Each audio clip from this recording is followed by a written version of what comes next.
tema da mensagem que o pastor vai compartilhar com os irmãos nesta manhã, os frutos benditos da justificação. Começamos a falar sobre esse texto no domingo passado e eu quero continuar hoje.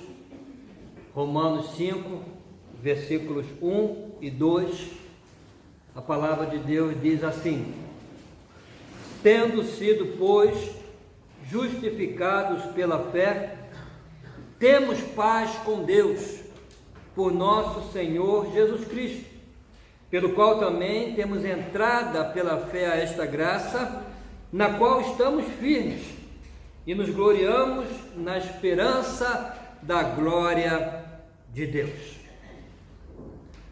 No domingo passado, conversamos sobre uma das mais belas, extraordinárias e empolgantes doutrinas da Bíblia, que é a doutrina da justificação. Graças ao que Jesus fez por nós, apesar de sermos ainda pecadores, Deus pode declarar-nos justos. Hoje, Ele olha para nós como se jamais tivéssemos pecado. Irmãos, isso é graça, porque nós somos pecadores, mas Deus, por seu favor imerecido, nos declara justos, sem qualquer pecado, por causa do que Jesus fez por nós. E o que Jesus fez por nós? Ao morrer na cruz em nosso lugar, para pagar pelos nossos pecados, pecados do passado, do presente e do futuro que ainda vamos cometer. Por isso que a Bíblia diz que o sangue de Jesus nos purifica de todo pecado, e todo é todo. Passado, presente, futuro. Pecado já cometido, pecado que talvez estejamos a cometer e que vamos cometer. Ao morrer na cruz para pagar por todos os nossos pecados, Ele assumiu a nossa culpa, sofreu a nossa condenação e, por sua vez, transferiu para nós a sua santa e perfeita justiça. É isso que significa justificação. E é essa a justiça que Deus vê quando olha para nós. Quando Deus olha para o irmão Agostinho, Deus não vê a justiça de Agostinho, vê a justiça de Jesus nele. Quando Deus olha para mim, não vê a minha justiça, e graças a Deus por isso, porque eu sou injusto, eu sou pecador, mas quando Deus olha para mim, o que Ele vê é a justiça de Jesus, porque lá na cruz houve uma troca, Ele assumiu o meu pecado, a minha injustiça, e transferiu para mim a sua santa e perfeita justiça. Irmãos, volto a dizer, isso é graça, favor que não merecemos. Não merecemos e não há nada que possamos fazer para merecer. A maneira que nos apropriamos dessa graça é mediante a fé no sacrifício de Jesus. É mediante a fé que somos declarados justos por Deus. Por isso Paulo diz: tendo sido, pois, justificados pela fé. Deus faz isso porque a dívida que tínhamos já foi paga por Jesus e recebemos o crédito da justiça de Cristo na nossa conta, como já falei domingo passado. Ele saldou a nossa dívida e ainda colocou um crédito infinito na nossa conta, que é a justiça de Jesus. Hoje quero falar-lhes sobre os frutos benditos da justificação. Nesses 2 primeiros versículos do capítulo 5, encontramos 3 frutos. Primeiro, paz com Deus. Paz com Deus. Tendo sido, pois, justificados pela fé, temos paz com Deus. A paz com Deus é o resultado, é o fruto da nossa justificação. E esse é um fruto em relação ao passado. É um fruto que aconteceu no passado. É algo que aconteceu no passado, quando cremos em Jesus e o aceitamos como nosso Salvador. Foi um ato declaratório de Deus. Ele nos declarou justos no momento que recebemos a Jesus Cristo como Senhor e Salvador. Irmãos, paz com Deus é diferente de paz de Deus. Lá em Filipenses, Paulo fala da paz de Deus. A paz de Deus que excede todo entendimento. Mas a paz com Deus é diferente da paz de Deus. Paz com Deus não é um sentimento, é um status, é uma posição. A paz de Deus é um sentimento, nós sentimos essa paz. Agora, a paz com Deus não, é um status, é uma posição, é o resultado do sacrifício de Jesus, feito na cruz em nosso lugar, em nosso favor, a remover do caminho, do nosso caminho, a condenação que estava sobre a nossa cabeça. Significa que antes, outrora, eras um filho da ira, eras um réu, mas agora és um filho de Deus. O muro de separação que havia entre ti e Deus acabou. O abismo produzido pelo pecado foi desfeito. Agora não há mais inimizade entre ti e Deus. Agora tens paz com Deus. Foste reconciliado com Deus. Antes de Cristo, eras inimigo de Deus. Essa era a tua posição, inimigo de Deus. Como são todos aqueles que ainda não foram reconciliados através de Cristo. Mas agora não. Agora és amigo de Deus. Agora tens paz com Deus. Foste reconciliado com Deus. Isso é um fato único que já aconteceu na tua vida, lá no passado, quando creste em Jesus, e não se repete mais. Foste reconciliado uma vez por todas, nunca mais sairás desta posição de amigo de Deus, de viver em paz com Deus. Agora, a paz de Deus é outra coisa, é um sentimento.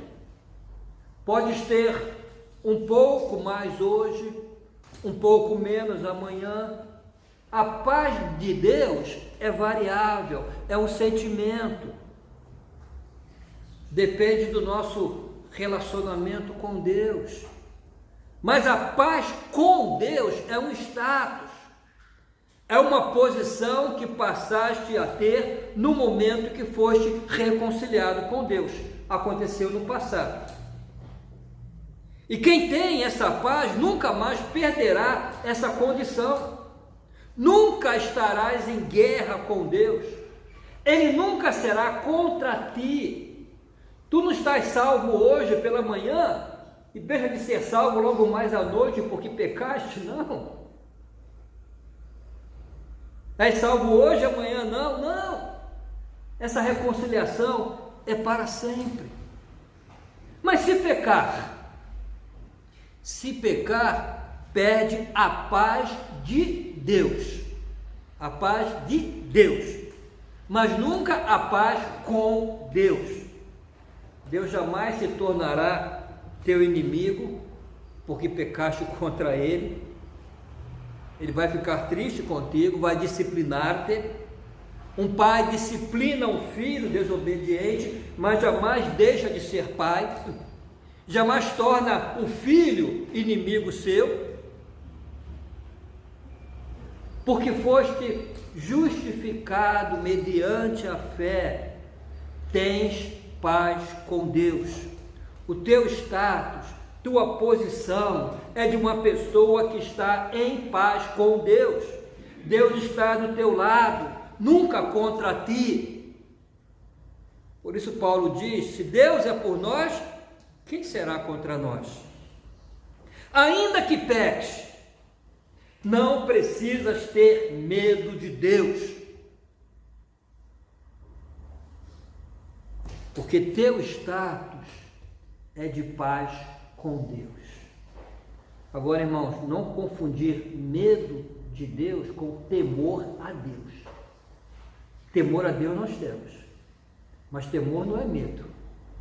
Temor é levar Deus a sério, levar a sua palavra a sério. Isso é temor a Deus. Eu tenho temor a Deus. Medo, não. Porque Ele é meu amigo, Ele é meu Pai. Volto a dizer, se pecares, vais perder a paz de Deus, mas nunca a paz com Deus. O pecado faz com que percas momentaneamente a alegria da salvação, mas nunca a salvação. Uma vez salvo, salvo para sempre. Uma vez justificado, justificado para sempre. Então, a paz com Deus é um fruto da justificação que aconteceu no passado e permanece e permanecerá para sempre. O segundo fruto é acesso à graça. Paulo diz: pelo qual também temos acesso pela fé a esta graça, na qual estamos firmes. Irmãos, este verbo ter, está num modo chamado, na língua grega, no idioma grego que foi escrito esse texto, é presente contínuo. O presente contínuo dá a ideia de algo permanente, que aconteceu e permanece para sempre, todo dia, toda hora, todo instante. Então nós temos acesso permanente a esta graça.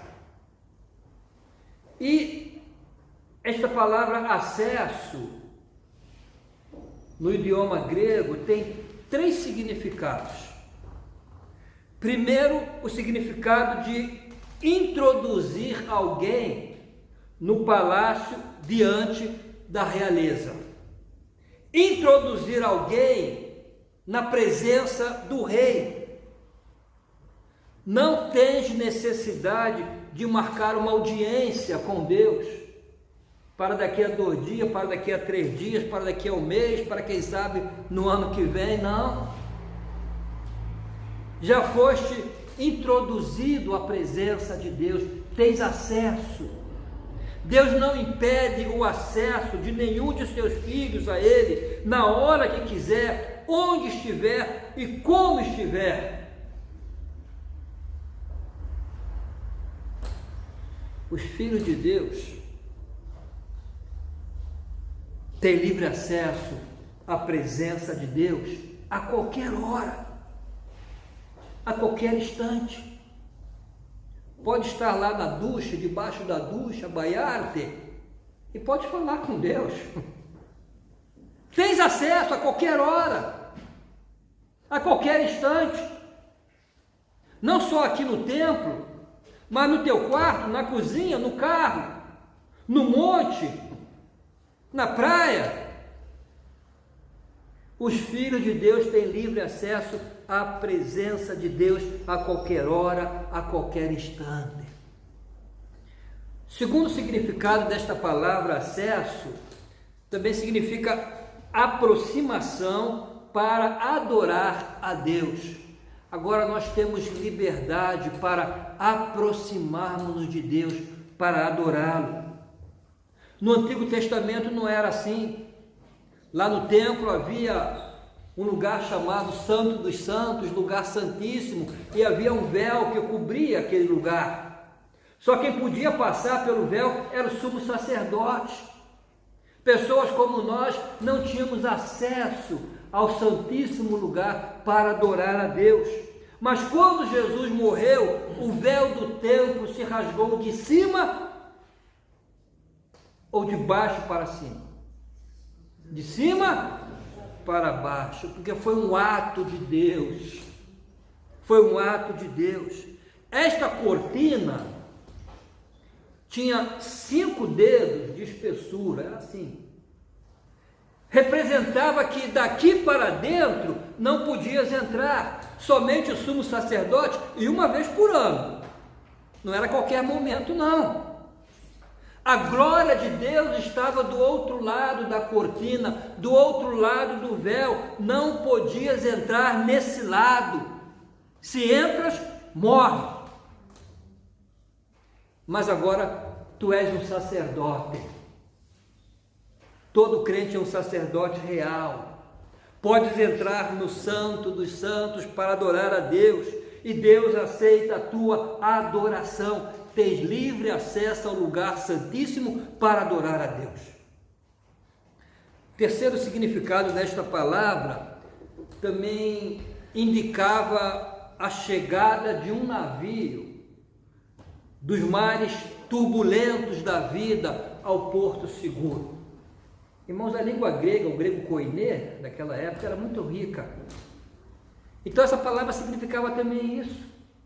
Chegada de um navio dos mares turbulentos da vida ao porto seguro. A vida muitas vezes é um mar revolto, mas quando tens acesso ao trono da graça, pela oração, pela Bíblia, pela comunhão, por mais revolto que seja o mar, ancoraste o teu navio no porto seguro.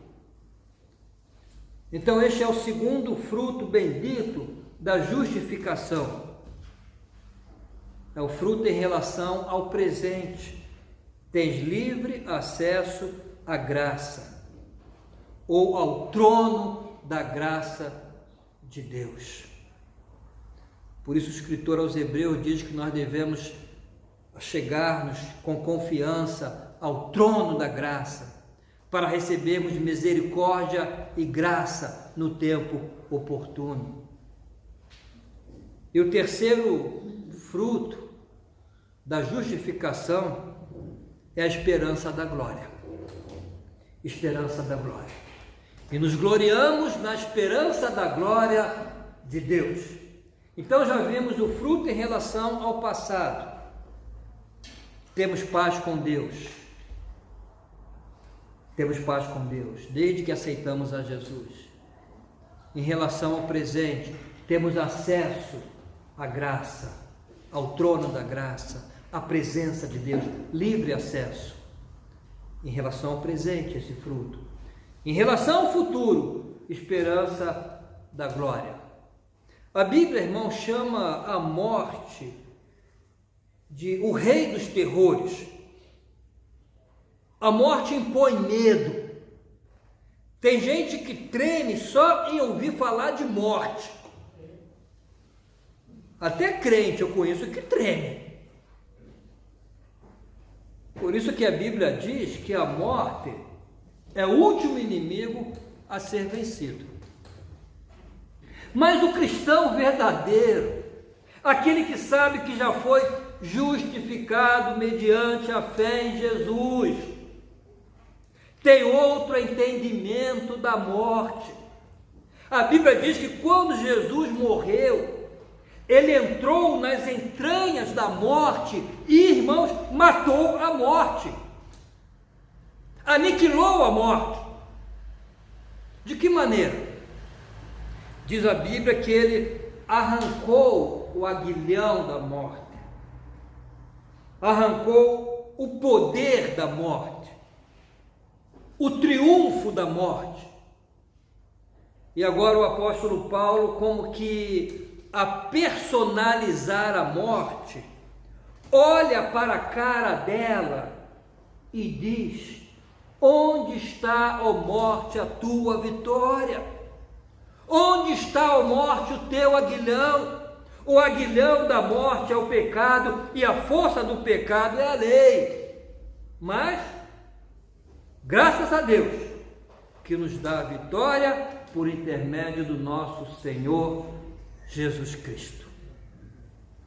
Então, irmãos, a morte para nós já não tem mais a última palavra. Ela já foi vencida, já foi derrotada. A última palavra quem tem é Jesus. Ele disse: porque eu vivo, vós vivereis. Na linguagem bíblica, a morte que já está derrotada vai ser lançada no lago de fogo, como se fosse uma entidade. A morte morreu e a morte não ressuscitará. A morte sofrerá eterna penalidade, diz Apocalipse. Então, quando um crente morre hoje, não tem mais pavor, não tem mais insegurança, não tem mais incerteza, não tem mais desespero. Pode haver tristeza causada pela separação, pela saudade, mas nunca desespero. E por isso Paulo, ao olhar para a morte, ele diz: nos gloriamos na esperança da glória de Deus. Ele tem paz em relação ao passado. Justificado, pois, pela fé, temos paz com Deus. Ele tem graça em relação ao presente. Temos livre acesso à graça de Deus. Ele tem glória em relação ao futuro. Eu quero dar 3 exemplos, irmãos, com respeito a essa esperança da glória. Um português, patrício de vocês, que morava no Brasil no início do século XX. Acho que foi o primeiro português a converter-se ao Senhor Jesus, no final do século XIX. Esse homem se converteu a Cristo e foi um dos primeiros a estudar num seminário evangélico. Ele sentiu a chamada para ser pastor e foi para um seminário presbiteriano. E se tornou pastor presbiteriano lá no Brasil. Seu nome era Miguel Gonçalves Torres. Ele era um homem muito doente, mas também gostava de fazer muitas brincadeiras. Ele costumava dizer, em forma de brincadeira: não basta viver bem, é preciso morrer bem. O seu biógrafo conta que no dia em que ele estava a morrer, ele gritou o nome da esposa a chamá-la. A mulher correu ao quarto onde ele estava, assustada, e quando a mulher entrou, ele lhe disse: minha querida, pensei que no dia da morte eu iria para o céu. Não é verdade. É o céu que me veio buscar. Com essas palavras, adormeceu. O céu me veio buscar.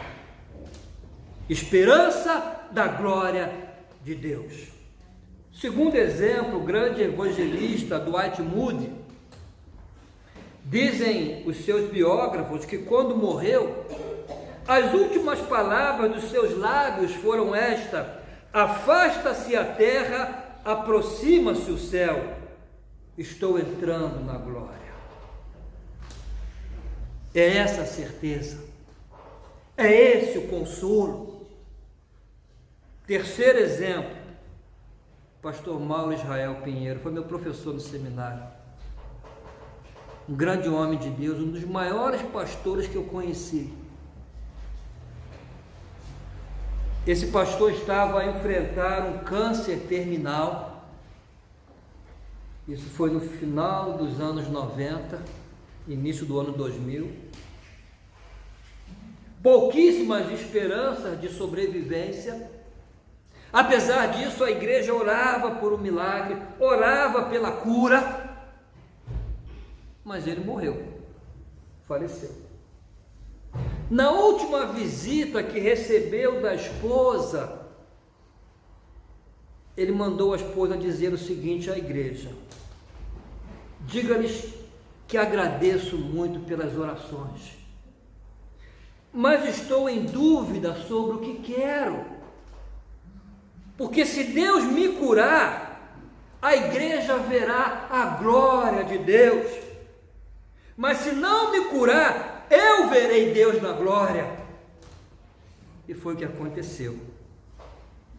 Essa é a expectativa do crente, a esperança da glória de Deus. Então, irmãos, esses são os 3 frutos benditos da justificação: paz com Deus, fruto em relação ao passado, já aconteceu; graça, fruto em relação ao presente, temos acesso; glória, fruto em relação ao futuro, temos a esperança da glória. Ah, irmãos, graças a Deus por tão grande salvação. Glórias sejam dadas ao Senhor Jesus, porque graças ao seu sacrifício fomos justificados, declarados justos, e isso pelo próprio Deus. Por isso que Paulo diz: quem os condenará? É Deus quem os justifica. E por isso, irmãos, podemos desfrutar dos frutos benditos da justificação. Amém? Como agradecer ao Senhor Jesus o que fez por mim. Vamos ficar de pé para o cântico desse ano.